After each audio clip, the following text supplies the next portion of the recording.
Kenapa sih trader gagal? Apakah karena brokernya yang jahat, brokernya yang nakal, selalu ngambil SL kita? Hmm? Ya, kebanyakan trader kalau lagi rugi gitu ya, lebih enak nyalahin pihak lain dibanding mengevaluasi diri.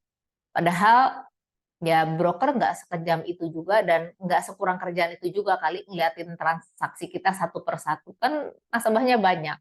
Cuma feeling kita aja yang sering kayak gitu. Nah, saya selalu katakan, daripada kita nyalahin pihak lain, lebih bagus kita yang mengevaluasi diri. Broker pada prinsipnya gini loh, kalau tradernya jago, pinter, dia juga nggak mau ngurus, nggak bakalan mau ngambil orderan kita, pasti dia akan terusin ke pihak lain, ke LP. Tapi kalau si broker ini melihat, wah trader ini rugi melulu nih, nah, itu orderannya suka diambil sama si broker tersebut gitu ya. Walaupun nggak semua broker ya, tapi ada banyak broker yang sekaligus LP atau liquidity provider, ya dia yang ngambil transaksi nasabah.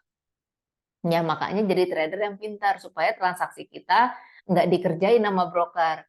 Nah, apa yang harus kita lakukan? Sebenarnya kalau saya perhatiin ya, kerugian trader itu bukan karena mereka nggak ngerti strategi trading. Lalu karena apa? Karena gini, saya ngomong karena ada alasannya. Kan trader itu baru mulai masukin duit beneran atau masuk ke real account setelah dia menguasai di demo account dong. Dia belajar mempraktekkan strateginya kan di latihan demo.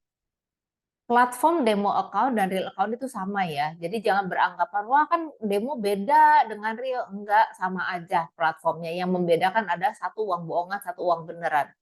Nah, kalau yang uang bohongan dan uang beneran tentu akan mempengaruhi psikologi dari seorang trader, itu udah pasti ya. Jadi sebaiknya, jadi trader itu kebanyakan rugi bukan karena strateginya nggak bagus ya kan, dia sudah praktekin dulu di demo, udah latihan latihan latihan, oh oke nih bagus nih.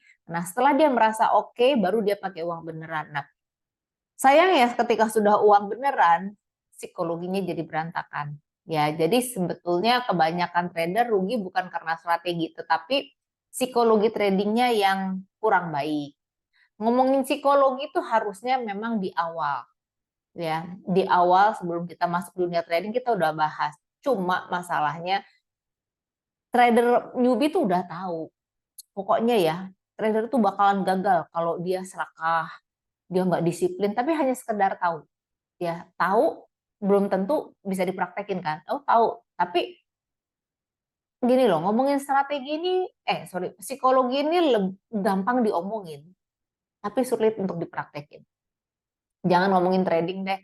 Dalam kehidupan sehari-hari kita juga tahu orang sabar. Ayo harus panjang sabar. Sabar. Kita tahu prinsip-prinsip tentang emosi itu, kita tahulah emosi bawa celaka. Tapi itu kan gampang untuk diomongin. Tapi kalau misalnya kita udah ketemu kejadiannya, semua teori itu akan jadi angin lalu.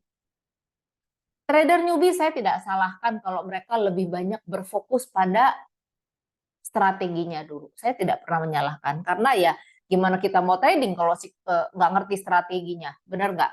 Ya jadi pasti trader-trader newbie ini akan lebih concernnya ke strateginya dulu. Kapan ya saya entry? Nah ini aja newbie itu terkadang hanya fokus di mana? Entry level. Kadang mereka nggak aware dengan yang namanya exit. Padahal exit ini ya, selain ngomongin profit, juga ngomongin loss loh. Masalahnya, trader tuh nggak mau tahu dengan yang kata-kata loss. Saya fokusnya di profit, profit, profit. Semua orang yang namanya dagang pasti kepengennya cari untung, betul. Tapi kemungkinan risiko kan juga ada. Jadi tetap kita harus perhatikan. Tapi saya bukan berarti ingin menakut-nakuti Anda terus, wah jangan trading, nanti kamu rugi loh. Ya nggak gitu juga ya. Jadi resiko itu adalah hal yang pasti di dalam hidup. Ya, yang penting adalah resiko ini bisa kita minimalkan, bisa kita kontrol. Ya, kamu untung 10, rugi 3, masih ada 7, masih oke ya. Jadi bagaimana cara kita meminimalkan resiko? Ya, jadi seorang newbie pasti akan fokus ke bagaimana saya cara bertransaksi. Entry-nya gimana? dengan menggunakan banyak sekali strategi. Ya, jadi trader juga pasti akan mencari strategi yang sedapat mungkin anti loss. Nah, ingat ya, kalau ada orang yang bilang ini kita bisa anti loss, omong kosong. Omong kosong. Yang namanya hidup itu pasti dipenuhi dengan risiko. Kalau anti loss itu ya bisa aja kalau kamu masuk misalnya masuknya 10.000 depositnya, kita transaksi di 0,1 aja. Ini udah anti jebol nih. Ya, jadi bicara tentang anti rugi, anti loss, anti margin call ya, ujung-ujungnya apa? Ketahanan dana. Jadi yang paling harus dipahami apa supaya nggak rugi, nggak anti loss atau nggak anti margin call, ya ketahanan dana. Ya Anda harus tahu yang namanya leverage. Kemudian pips, ya itu dipahami, bukan artinya dengan metode tertentu kita bisa nggak rugi, nggak mungkin. Ya, hidup selalu ada untung, ada rugi, ada laki, ada perempuan, ada gelap, ada terang, semuanya berpasangan. Ya, jadi trader newbie biasanya fokus di metode. Setelah dia masuk ke real account, nah baru tuh dia sadar betapa pentingnya ternyata psikologi. Karena psikologi sudah mempengaruhi kesuksesan seorang trader 50%. Psikologimu tidak terkendali, jangan harap bisa profit. Makanya kalau lagi trading jangan lagi dalam keadaan capek, jangan lagi keadaan marah, kesel, lagi banyak kerjaan. Jangan. Lagi dalam kondisi rileks. Bukan artinya juga menganggap trading jadi sesuatu hal yang iseng ya. Udahlah mumpung lagi nganggur, iseng-isengan lah trading pasang buy atau sell gitu. Ya enggak juga. Kalau kamu memperlakukan tradingmu secara iseng, tidak heran hasilnya pun iseng-isengan. Iseng-iseng aja, mana tahu saya untung dari trading, apa sih hasilnya iseng. Trading bukan buat iseng-isengan, itu namanya judi. Karena trading perlu banyak menganalisa, harus tahu baca market, baca berita. Kalau kita tidak mau melakukan hal tersebut, ya jangan masuk. Jangan masuk dunia trading. Trader itu profesi ya. Jadi bukan ini tuh profesi yang memang harus ditekuni dengan serius. Dan untuk menjadi seorang trader yang mumpuni, saya kalau ngomong profesional terkadang banyak orang bilang nggak ada trader profesional. Padahal menurut saya ya ada aja gitu loh. Menjadi trader yang mumpuni ini membutuhkan waktu. Bisa tahunan, 2 atau 3 tahunan baru Anda ngerti, oh ternyata seperti ini gitu ya. Itu pun kalau sadar, karena banyak juga trader-trader yang nggak mau sadar-sadar gitu loh. Udah loss terus diulangi, terus diulangin. Akhirnya apa? Pada akhirnya mereka menyimpulkan bahwa trader itu judi. Nah, kalau ada trader yang menyimpulkan pada akhirnya ini bukan trader, ini sama dengan judi. Nah, pasti dia orang yang tidak pernah mengevaluasi kesalahan. Jadi hati-hati ya.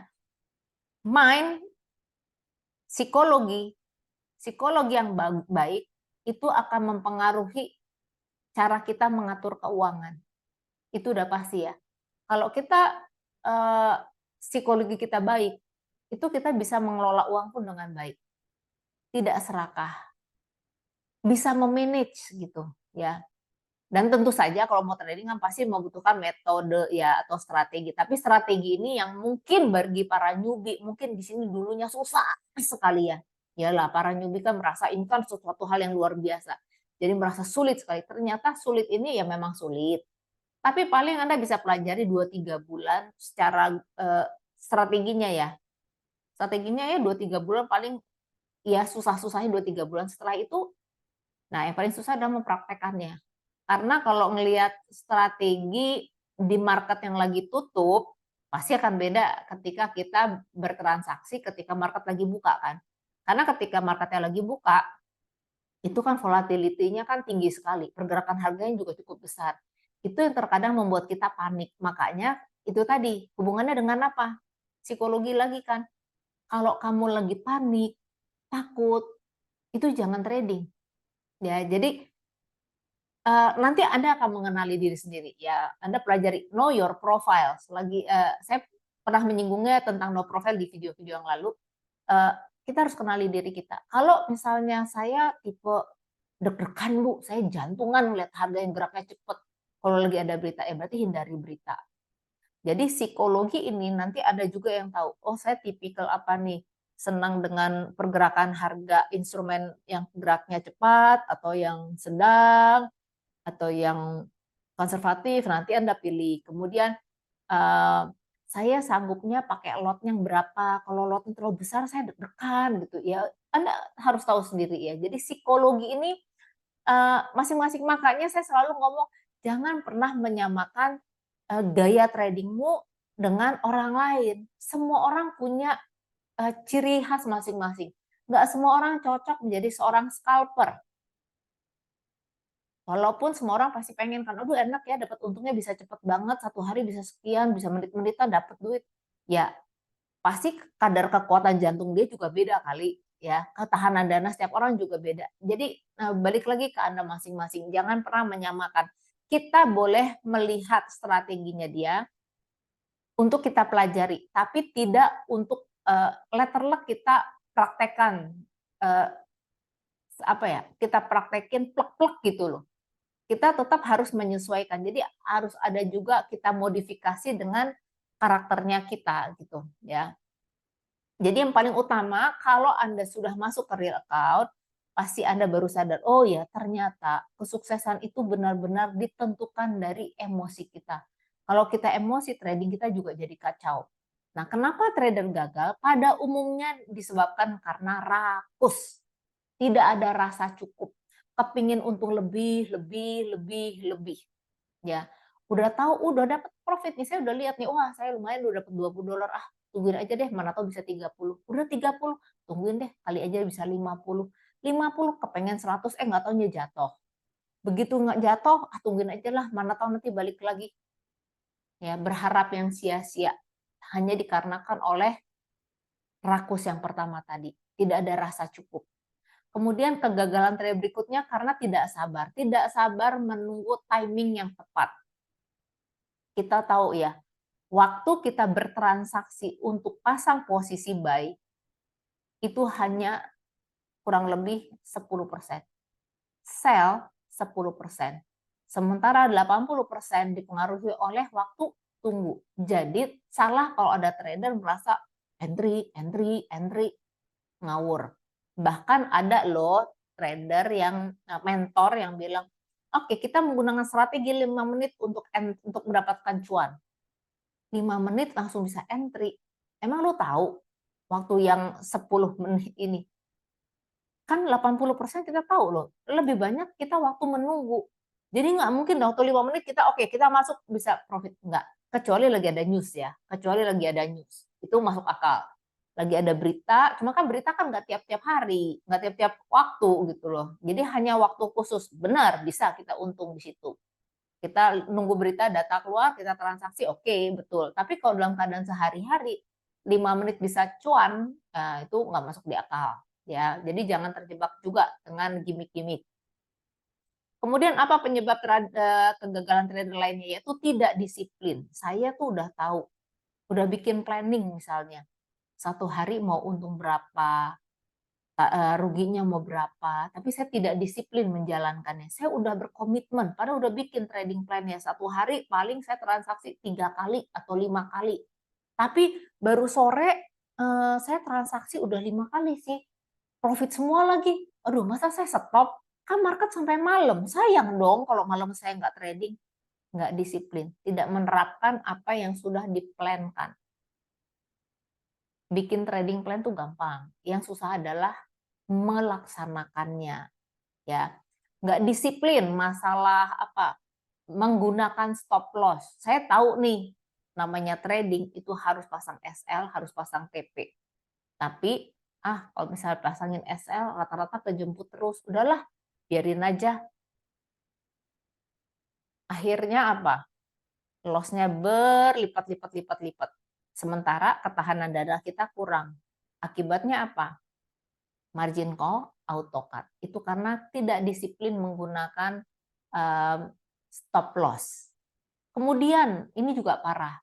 Kegagalan trader juga banyak sekali dikarenakan tidak memiliki plan. Dia nggak ngerti nih kira-kira dalam 1 bulan tuh saya mau ngejar profit berapa persen ya? Nggak tahu sih Bu, pokoknya saya trading itu ya let it flow aja lah, mengalir gitu aja.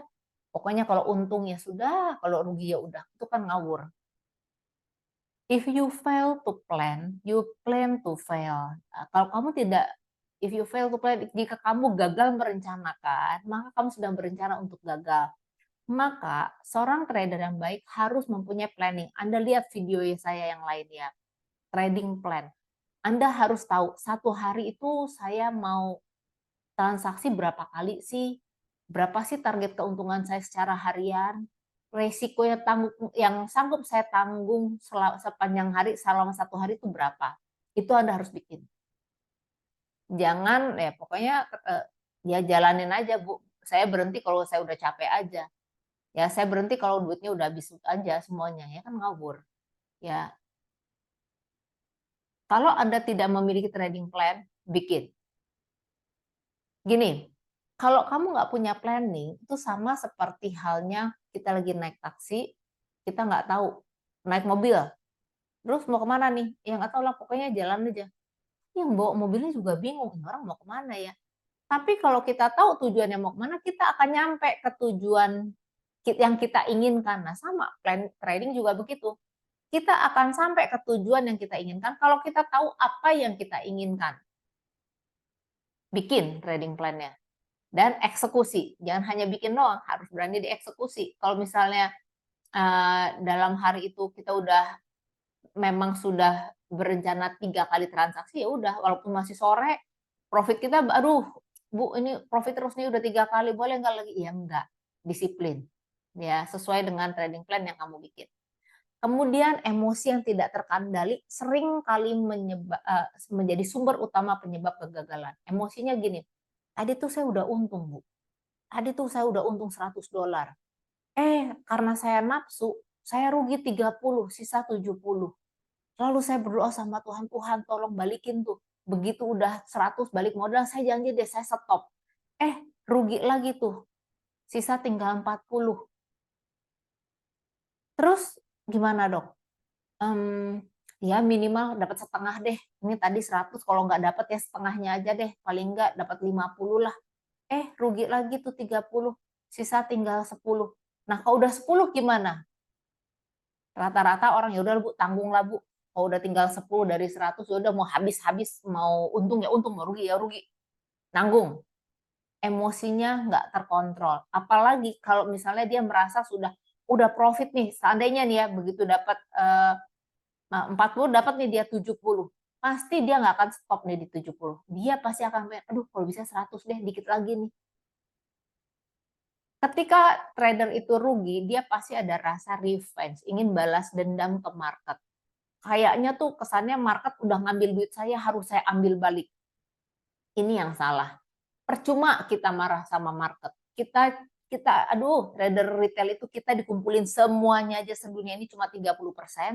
Ya masa iya kita mau mimpi, mau balas dendam sama market. Sementara penguasa-penguasa besar di dunia trading ini adalah perusahaan-perusahaan, lembaga keuangan, asuransi yang besar-besar. Nah, kita cuma mau masukin duit $1.000 aja udah sombong. Kan ngaco ya. Jadi makanya saya selalu katakan always follow the trend. Trennya mau kemana ya kita ikutan aja. Nggak apa-apa kita telat, tapi kita untung. Ya untung kecil-kecil kan lumayan. Nah kalau mau untungnya gede gimana? Ya lotnya digedein. Nah yang kesalahan trader apa? Kepinginnya modal kecil, untungnya gede. Jadi nggak usah ngejar di pip. Itu wajar lah.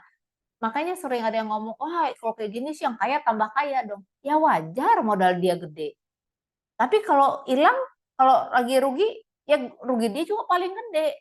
Jadi kita juga tolong jangan hanya berpikir kalau wah enaknya dia untungnya bisa gede. Dibalik rugi, dibalik untung, cerita untung, dia juga berani tanggung kalau resikonya gede loh. Makanya balik lagi ya, jangan pernah banding-bandingin diri kita dengan diri orang lain. Nggak baik ya.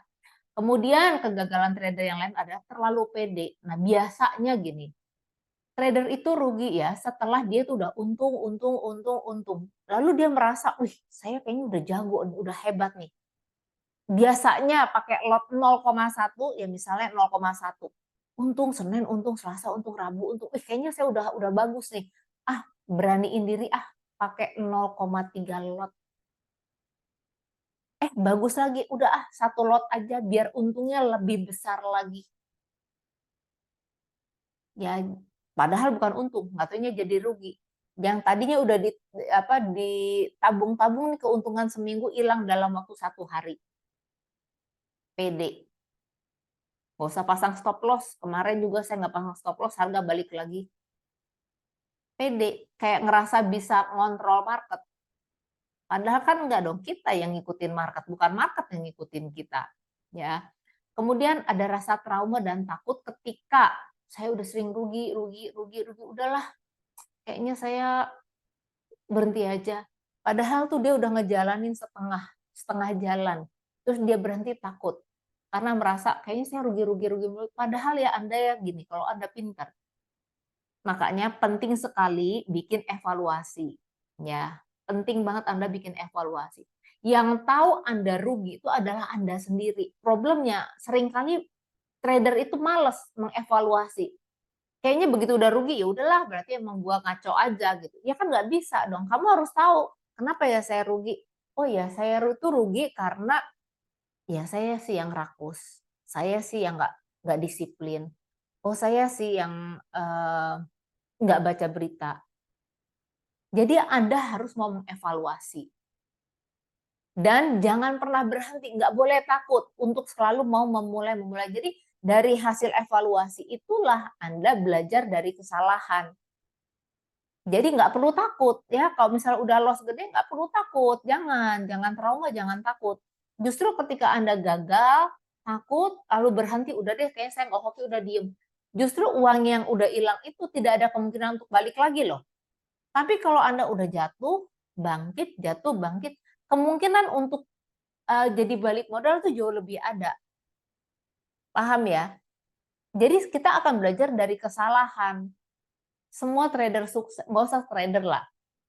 Semua orang sukses itu pasti berangkat dari kegagalan demi kegagalan. Nggak ada yang langsung tiba-tiba, wow, berhasil. Nggak. Colonel Sanders tuh, si ayam pentaki berapa ribu kali dia bikin resep gagal. Sekarang hebat banget. Lampu, Thomas Alva Edison, itu berapa kali gagal. Ya udah, dan ketika mereka gagal, emang mereka nggak keluarin duit? Emang duitnya dari mana gitu loh? Enggak kan? Ada pakai duit, jadi pasti akan ada pengorbanan ya. Untuk berhasil kita ada gagalnya dulu, tapi jangan takut untuk selalu bangkit dari kegagalan. Kesalahan trader adalah begitu udah gagal, udahlah kayaknya memang brokernya aja yang ngaco, padahal yang salah kita. Makanya jangan lupa mengevaluasi diri ya. Kesalahan kita di mana. Itulah pentingnya Anda memiliki trading journal. Trading journal nanti Anda nonton di video yang lain, bagaimana sih cara kita mengevaluasi kesalahan dengan menggunakan trading journal.